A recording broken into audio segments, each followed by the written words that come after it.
प्राचीन बात है कि एक ब्राह्मण व्यक्ति वो क्या करता था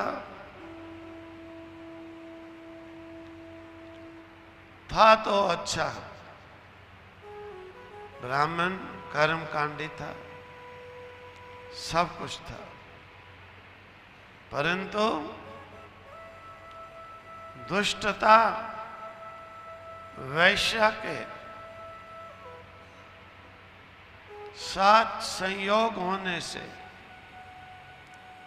उसने क्या किया, अपनी पत्नी को छोड़ दिया और इस वैश्या को रख लिया। तो वहां पर उसकी पत्नी ने उसे बहुत समझाया, परंतु फिर भी नहीं माना। तो धीरे धीरे क्या हुआ, जब उसके पास धन खत्म हो गया, धन खत्म हो गया तो उसने पत्नी को देखा कि पत्नी भी मेरे दुराचार के कारण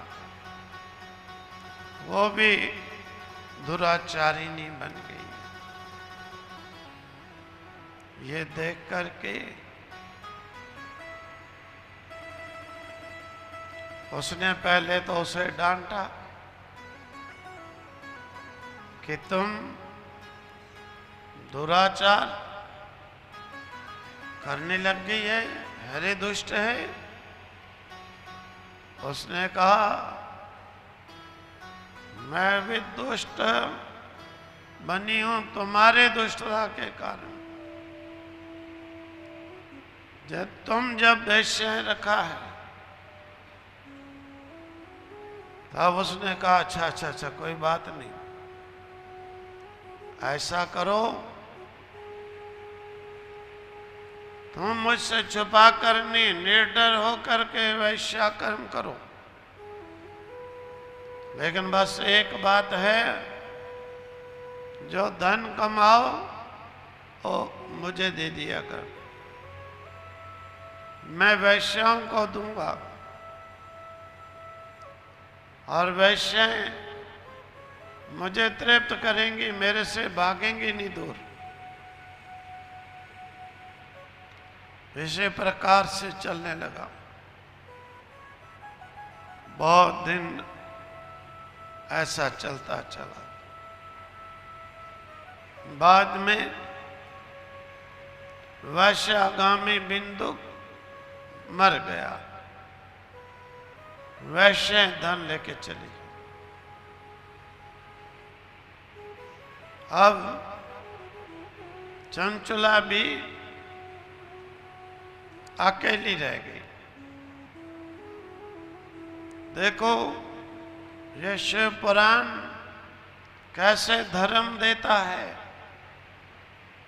ये भी महिमा कोई बखान नहीं कर सकता है। महादेव की लीला, महादेव जी की लीला कौन कहे। चंचला एक दिन देखी कि गांव वाले गोकर्ण में तीर्थ यात्रा करने जा रहे हैं। सारे गांव वाले कई बार गाड़ी करके जाते हैं, तो उसने सोचा मैं भी चलती हूं। यद्यपि उसे कोई धर्म से मतलब नहीं था, सब जा रहे हैं तो बस मैं भी चलूं। चलो चली गई। जाने के बाद वहां पर उसने देखा शिव पुराण की एक कोई कथा कर रहा था। वो कोई सुनने वाली भी नहीं थी, जैसे कोई उसे इच्छा भी नहीं थी, श्रद्धा भी नहीं थी। जैसे चलते चलते कोई बैठ जाता है, कुदरती प्रसंग चल रहा था कि पापियों की गति, ये पाप करने वाले को ये नरक। वो तो चुप करके वहीं बैठ गई। सब श्रोता चले गए। वक्ता से उसने कहा, महाराज ये सारे पाप मैंने किए, ये सभी पाप मैंने किए, मैं तो मारी गई नरकों में कैसे?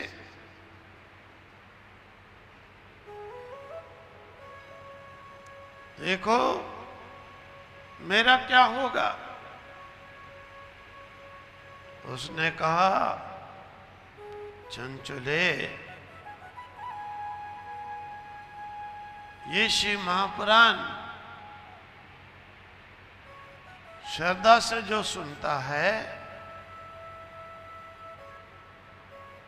वो सारे पापों को धो डालता है।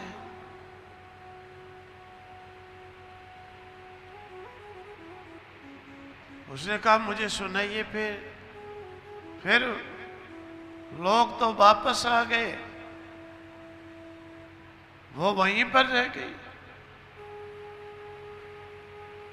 फिर शिव महापुराण की कथा हुई। पूरी कथा उसने सुनी। कथा के अंत में उसका शरीर भी छूट गया। यद्यपि श्रद्धा के साथ सुनी थी और शिवलोक से पार्षद आए, जीव को लेकर